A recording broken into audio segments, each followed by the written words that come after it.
परिवर्तन की शक्ति। झारखंड के एक गांव की प्रेरक कहानी। झारखंड के एक छोटे से गांव आशापुर की कहानी, जहां कठिनाइयां रोजमर्रा की जिंदगी का हिस्सा थी। ये गांव घने जंगलों और पथरीली जमीनों के बीच बसा हुआ था, जहां बिजली, सड़क और पानी जैसी बुनियादी सुविधाएं दुर्लभ थीं। अधिकांश ग्रामीण कृषि पर निर्भर थे, लेकिन अनियमित मानसून और बंजर जमीन के कारण फसल उत्पादन बेहद सीमित था। शिक्षा का स्तर भी निम्न था, क्योंकि स्कूलों की संख्या सीमित थी और अध्यापक नियमित रूप से नहीं आते थे। लेकिन इसी गांव में कुछ लोगों ने ये ठान लिया कि वे हालात बदल कर दिखाएंगे। उनके प्रयासों ने न केवल गांव का चेहरा बदला, बल्कि पूरे राज्य के लिए प्रेरणा का स्रोत बन गए। गांव की चुनौतियां। 1. शिक्षा की समस्या। गांव में केवल एक प्राथमिक विद्यालय था, जिसमें 5वीं कक्षा तक ही पढ़ाई होती थी। उच्च शिक्षा के लिए बच्चों को 5 किलोमीटर दूर दूसरे गांव जाना पड़ता था। इसके चलते कई बच्चे शिक्षा अधूरी छोड़ देते थे। 2. आर्थिक तंगी और बेरोजगारी। खेती पर निर्भरता के बावजूद पानी की कमी और उपजाऊ जमीन की अनुपलब्धता ने ग्रामीणों को मजबूर कर दिया कि वे मजदूरी के लिए शहरों की ओर पलायन करें।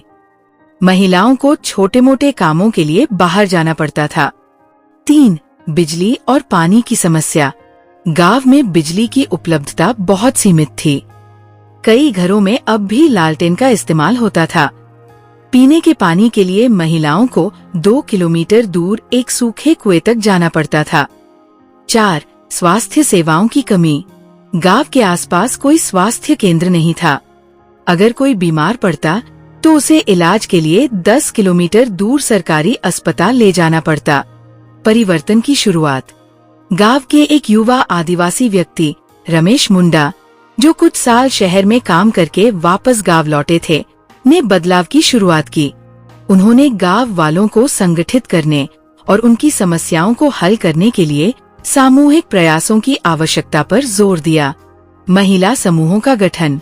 रमेश ने गांव की महिलाओं को संगठित किया और उन्हें स्वयं सहायता समूह, सेल्फ हेल्प ग्रुप बनाने के लिए प्रेरित किया। इन समूहों ने सिलाई कढ़ाई, जैविक खाद उत्पादन और बागवानी जैसे कार्यों में महिलाओं को प्रशिक्षित किया। शिक्षा सुधार अभियान। गांव के युवाओं ने स्वयंसेवी शिक्षकों के रूप में काम करना शुरू किया। उन्होंने बच्चों को नियमित रूप से पढ़ाना शुरू किया और एक सामुदायिक पुस्तकालय की स्थापना की। सरकारी योजनाओं का लाभ उठाना। मनरेगा, महात्मा गांधी राष्ट्रीय ग्रामीण रोजगार गारंटी योजना।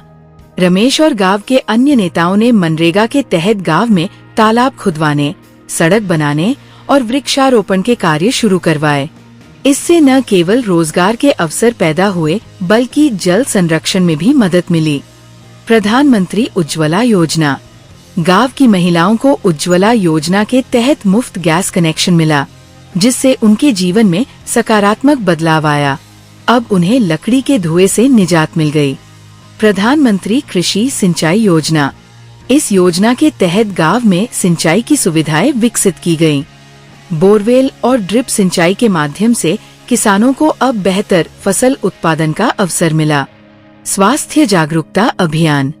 गांव की महिलाओं ने स्वास्थ्य और स्वच्छता के प्रति जागरूकता अभियान चलाया। उन्होंने हर घर में शौचालय बनाने और साफ सफाई बनाए रखने के लिए प्रेरित किया। महिला सशक्तिकरण। स्वयं सहायता समूहों के माध्यम से महिलाएं आत्मनिर्भर बनी। उन्होंने स्थानीय बाजार में अपने उत्पाद बेचना शुरू किया और परिवार की आर्थिक स्थिति में सुधार किया। पुनर्जीवित पारंपरिक कला। गांव के कारीगरों ने पारंपरिक हस्तशिल्प को पुनर्जीवित किया और इसे बड़े बाजारों तक पहुंचाया। इससे गांव की सांस्कृतिक पहचान मजबूत हुई। परिणाम और सफलता की कहानियां। 1. शिक्षा में सुधार। अब गांव के बच्चे नियमित रूप से स्कूल जाते हैं और उच्च शिक्षा के लिए भी प्रेरित होते हैं। गांव का पुस्तकालय शिक्षा के प्रति जागरूकता का केंद्र बन चुका है। 2. आर्थिक समृद्धि। कृषि और हस्तशिल्प के क्षेत्र में सुधार ने गांव की आर्थिक स्थिति को बेहतर बनाया। पलायन की समस्या काफी हद तक खत्म हो गई है। 3. स्वास्थ्य और स्वच्छता में सुधार। स्वास्थ्य सेवाओं की उपलब्धता और जागरूकता अभियान ने ग्रामीणों के जीवन स्तर को बेहतर बनाया है। 4. महिला सशक्तिकरण। महिलाएं अब आर्थिक और सामाजिक रूप से सशक्त है। उन्होंने साबित कर दिया कि यदि उन्हें अवसर मिले तो वे किसी भी चुनौती का सामना कर सकती है। उपसंहार, एक नई शुरुआत। झारखंड के इस गांव की कहानी परिवर्तन की शक्ति का जीवंत उदाहरण है। विपरीत परिस्थितियों के बावजूद गांव वालों ने हार नहीं मानी और सामूहिक प्रयासों से अपने जीवन को बेहतर बनाया। ये कहानी हमें ये सिखाती है कि चाहे परिस्थितियां कितनी भी कठिन क्यों न हो, संगठित प्रयास और दृढ़ संकल्प से किसी भी बदलाव को संभव बनाया जा सकता है। इस प्रेरक कहानी ने न केवल झारखंड बल्कि पूरे देश के लिए एक मिसाल पेश की है। ऐसे ही डेली मोटिवेशनल कहानी की वीडियो पाने के लिए हमारे वीडियो को लाइक करें और चैनल को सब्सक्राइब करें। तब तक के लिए धन्यवाद।